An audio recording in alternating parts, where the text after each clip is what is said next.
Hi guys, so we'll call this the December video. So as you can see from the title, it's about domestic violence. So I hummed and hawed on this for a long time. Even back when I first started and did my biographical videos, I didn't really touch on this because my fear is telling other people's stories. I'm an adult, I've chosen to put my story on the internet. My other family members may not want that, and I need to respect that. The other people don't want their stories told. So the decision I've made is that I will say that yes, I experienced domestic violence. I grew up, my biological father being emotionally and physically abusive, but I will not go into any more detail about what took place or how we left or anything that could be telling someone else's story. If I grew up just me and him alone, it would be different. I would tell you more.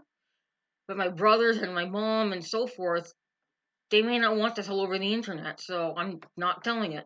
I'm just telling you that this occurred. And some things I've noticed, some things I've learned from it.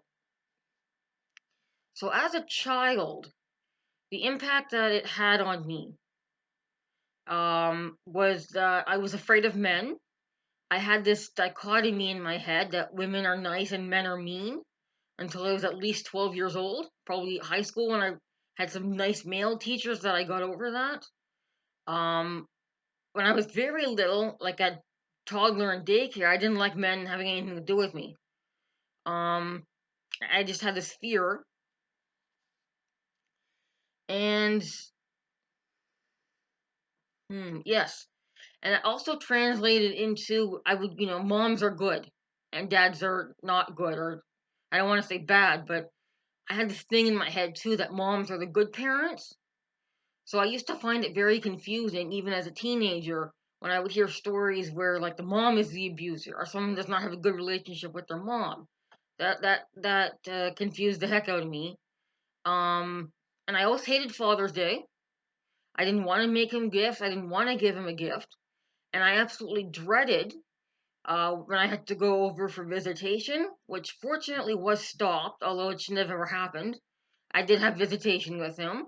I dreaded going over there. There were many times I would call my mom to come pick me up, even though she wasn't supposed to. She would. Um,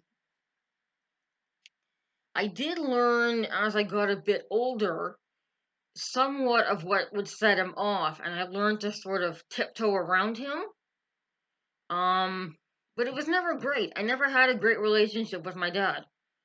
And actually, I remember, for example, being at daycare and they were closing early because of a big snowstorm. And for whatever reason, either my mom was stuck at work or they couldn't get a hold of her. They asked my dad to come get me. And no child should feel dread when they see their dad walk in to get them from daycare. No child. And I'm sure this has lifelong impacts on the way my brain developed, experiencing those feelings. As an adult, and this is something I hope other people maybe can learn from, although my situation, I don't want to downplay it. People who've been through trauma sometimes will downplay it and say it's not that bad because other people have it worse. In my case, um, it could have been a lot worse though, and I do also have positive memories mixed in there. So as an adult, that makes my opinion of the situation more nuanced. And also myself now being an adult with a bunch of diagnoses, um, also has colored my view of the situation.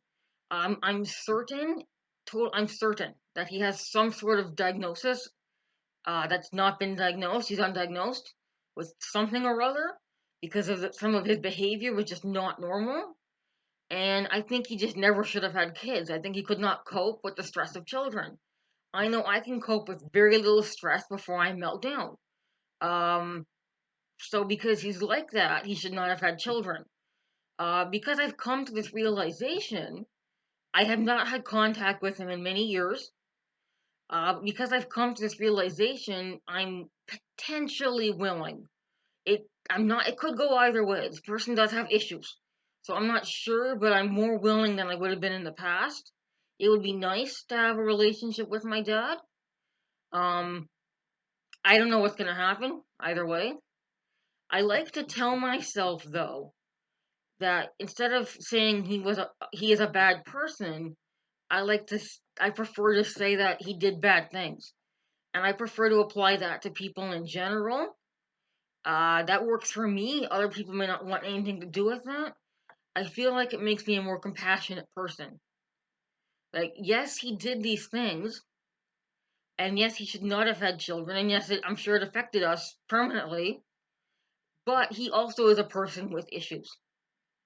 So I can have bad memories and be unhappy with the things he did, right? But I can also have compassion for the situation, which is confusing as heck, which leads me to one of the things I've learned as an adult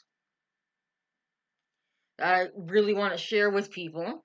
And it took me a long time to get to this place because I used to feel guilty. Like, if I had these traumas in childhood, why do I still have positive memories? Why is everything not, outright negative? Why does this event or that event? Why do I miss certain family events with this side of the family? As an adult, through therapy, I've come to realize that it's okay for some emotions to be confusing. That life is not black and white. That I can have good memories and bad memories. And I've learned to accept that there are genuinely good memories in there. That every single moment wasn't bad. And it took me. That sounds so simple, but it took me a long time to get there. Like, I'm a victim. Shouldn't I walk around carrying all kinds of resentment? Shouldn't I hate all my memories of things growing? No, I don't have to. Life's not that simple. Life's not that clear cut. I really hate the way my hair is lying. By the way, I got it cut. I was all happy with it. It looks terrible today. And this camera flips things, which is confusing me as well. Sorry, that was off topic. I keep staring at it in the video. Um, so yeah, it's okay to have confusing emotions. I don't need to try and sort through this and make it better or not confusing because it always will be. And the other big thing I've learned over the years that I'd like to share with people. I made mention of trauma earlier as well.